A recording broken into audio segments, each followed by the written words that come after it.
how do you feel after seeing AP Bren win the World Championship? I think it's great, man. The match was so fucking intense. You know, by all means, contrary to popular belief, I wasn't going for like, oh, Onic is definitely demolishing. I said, like, I thought they were gonna win, by all means, but I was also pretty sure it was gonna be a close one, a difficult one, you know? They gotta be on their A game if they want to really win M5. Yeah. So that was the whole opinion going into M5. So in the middle of that match, I was like, you know, you're getting the whole experience, man, the hype. I was getting nervous. You know, when Onic lost the fight, I'm like, oh damn, what? It's over, but it's not. Yeah. So I think it was a great match overall. And honestly, once it was over, immediately just put up a story, right? Like, dude, respect. Like, what the fuck? That was crazy, right? I mean, there's so many problems, so many things we highlight, especially. You know, if you guys see Onic in M5, maybe some of you don't follow closely like MPLID, but throughout MPLID, the whole opinion on Onic has always been that, wow, they're so multi-dimensional. They have so many different weapons, so many different players they can use as their main tool, right? That no one can really find a solution. Like, they keep having, they're so multi-talented and so diverse in how they play the game, right? They can play off the gold lane, the EXP lane, the mid lane.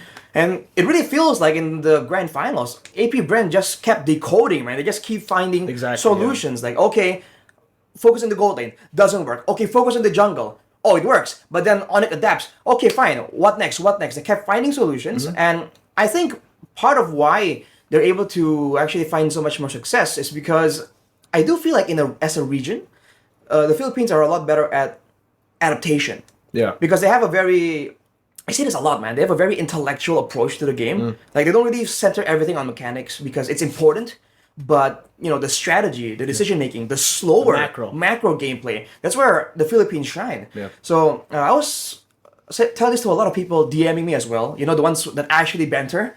I was saying, like, yeah, man, I guess it's AP Bren just do it so much more often because it's a fact. Like, Onic in Indonesia is over here, and then there's everyone else. Yeah. Right? So I think they don't really have the same kind of experience just switching things up, especially in the middle of a real game, right? Yeah. Scrims, of course, but, you know, scrims and games are way different, right? Yeah. So, takes on AP Bren winning, did you I mean, obviously I think you expected Onic to win, right? Because I expected Onic to win too, especially after they won back-to-back games to make it 3-3 after 3-1. Like, I thought that's it, like momentum, right? And then the last time we saw a 3-1 and then a turn was M1. That was when Evos won against RQ. RQ was in the lead 3-1 and then Evos came back 4-3. So that's what a lot of people thought was going to happen too on the desk, because it just felt poetic, right? The first one and the fifth one will have kind of the same pattern of matches. But in the end, AP Bren broke that pattern. They broke all the curses. The mirror curse, the score curse, the host country curse. Yeah, they literally broke everything. Even the Lafel curse. And the first time, two-time. First two-time, yeah. There's no winner. Exactly. So they literally they set a new standard for the world, I guess, like for everything, right? No host country, they did it. Two-time, they did it again. Everything, they really did that. I mean, I was bantering with one of the guys on one of my Instagram followers, and we were saying like, was this like a hater or was this actual banter? You know? Okay. Well, I mean, he was like, dude, get flocked. I'm like, yeah, what can I say, you know? But he wasn't being like rude about it, you know? He just like, hey, we won, bro. You gotta take it. I'm like, yeah, man, I'm taking it. I'm definitely taking it. But yeah, we were saying like, dude, now this sucks. Now even if Indo wins again, right? It's like, oh well, you need to get a two-time. You know, now you have to get a team. Like Evos has got to win to like equalize. You know, we have to have a two-time M series winner, and I think that's a long way off. And Evos ain't doing so hot. But honestly, I do have to ask you some more about like the AP Bren-Onic stuff. I think I want to ask you personally about that whole situation. What played out in your mind? What was the intention behind calling out the Philippines at the time, right? Because again, for people watching, I don't know if you watched the whole clip. It was clipped, right? So maybe you only watched the Arashi part. But before that part, it was a segment with me, Lafel, and Wolf, where we were kind of bantering amongst the regions. Lafel wasn't bantering because, you know, he couldn't. but basically, that was the whole... that was the vision that was set by the producers. So if you guys don't know, that's how the creative things work. Okay, behind the scenes, the producers will ask us to do things like banter, trash talk, etc., and then we'll do it. Right. It's a creative decision. Like fan the flames. Exactly. So what was the perspective behind that call out, Arashi? Because what the people think instantly is like, oh fuck this guy. He's calling Philippines trash. He's saying Indo is much better. He's saying Indo pride, even though Kyrie and Yeb is in the team, so it technically can't even be Indo pride. You fucking nerds, shit like that, right? Right. Yeah. Very common sentiment. I've seen a lot of those, like Me hundreds. too. That's why I can say it. I literally just read it out of my comment section yesterday. I asked them to ask questions about you, but we'll get to that segment as well. Like, well, cool. We're gonna get it. All right. So of course there was the whole banter. We're talking about which region is better and whatever. Just opinions, right? We're not talking objective at that point. It was just a lot of opinions, and I called the last statement from the panel was Wolf going, I think Indonesia is definitely more entertaining, but I think competitiveness is definitely in the Philippines. Well, the whole idea was that, I can play devil's advocate, because I do that a lot. I think Mirko can testify, especially being on the desk with so many strong opinions, right? Usually I go like, hey, what about this? What about that, right? This is possible. That is possible. Yeah. So I was thinking like, that's a good point. I mean, and by the way, I never felt. I thought a lot of people on DMs. I never actually publicly made the statement, but I think it's fair to say that the vast majority of talents all know that the Philippines is the more competitive region. Yeah. Right. So if anyone thinks that I really don't think so, I'm that delusional. I do think so, right? That everyone knows that, and on Instagram, on the DMs, I've been very clear about that. Like, dude, like, I know, it's no secret, right? It's not a weird opinion. No. So I was thinking like, all right, but what's the other viewpoint, right? How do we kind of like make this a bit of back and forth? So I said, while laughing, by the way, like, hey man, I mean, you say competitive, but Onic has been winning every single tournament. So, hey, if you want to talk, you got to beat Onic. I'm pretty sure. I'm not that, like, old yet. I'm not senile yet. So, I'm pretty sure when I said it, I was kind of, like, giggling a bit. Like, whoa, it was very over-exaggerated. It was not the Arashi we usually see. Yeah, out of nowhere, right? I don't do a lot of, like, antics. Out of nowhere, like, oh, come at us, bro. Indo pride. It's like, I thought, like, it's pretty obviously, like, like a joke, because it's over-exaggerated. And on the desk, people weren't going like, absolutely, bro. Yeah, Indonesia's gonna kill it. Yeah, Eternal Gunny was like, oh, like, what the fuck? Like, where did this come from? Yeah, exactly. You're actually saying this? What?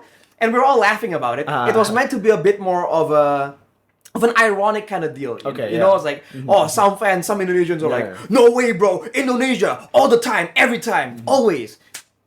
Yeah, and so I thought that was a bit of a funny joke. And no one reacted to it, by the way. Yeah. The initial broadcast, no one said anything. No so one I'm said like, anything. oh, I guess it's not as funny or whatever. And I think some of the talents noticed, and they were like, lol, dude, yeah. Like, I legit came up to him after the broadcast. I was like, dude, I like that shit. Like, what the fuck? Bold maneuver. Yeah, and then, I believe it was like, what? It wasn't months, I think it was weeks. A few weeks after.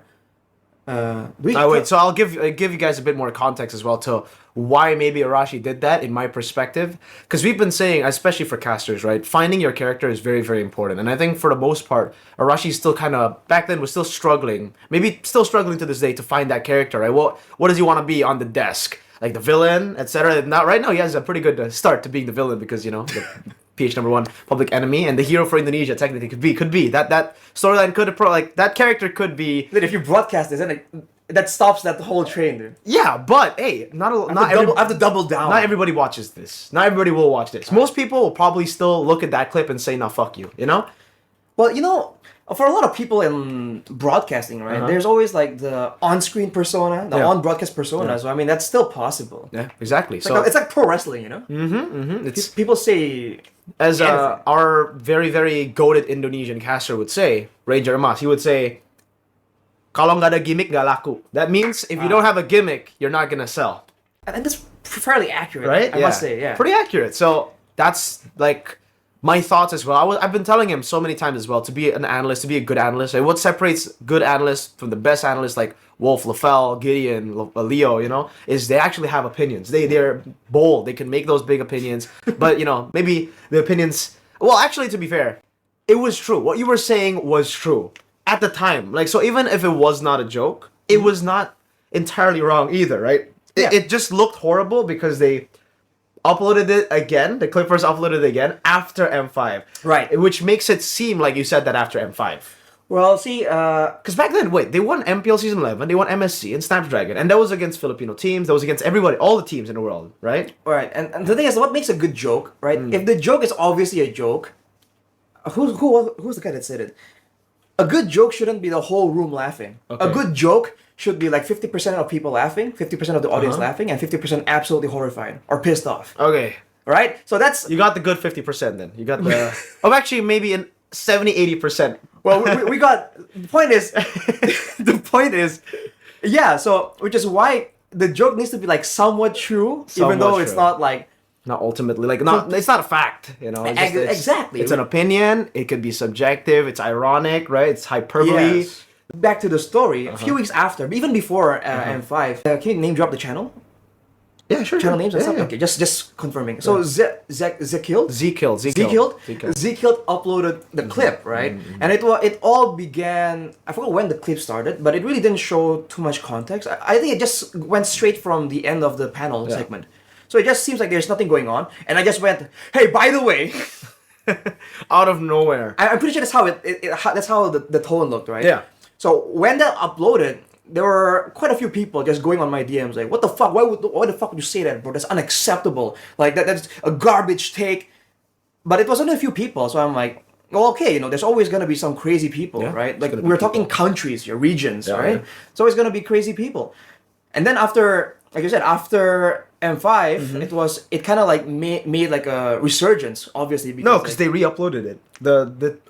Most Clippers re-uploaded it. Did they? Yeah, they re-uploaded Son of a your part, Sheffen's part, etc. Oh right, there was a whole that's why there's a compilation of Indonesian talents. Yeah, it's like after UFC fights or boxing fights, trash talk gone wrong. Yeah, exactly. Those kind of compilations. I mean, someone can make that. That'll be pretty funny. Yeah, that's what happened. That's literally what they did. No.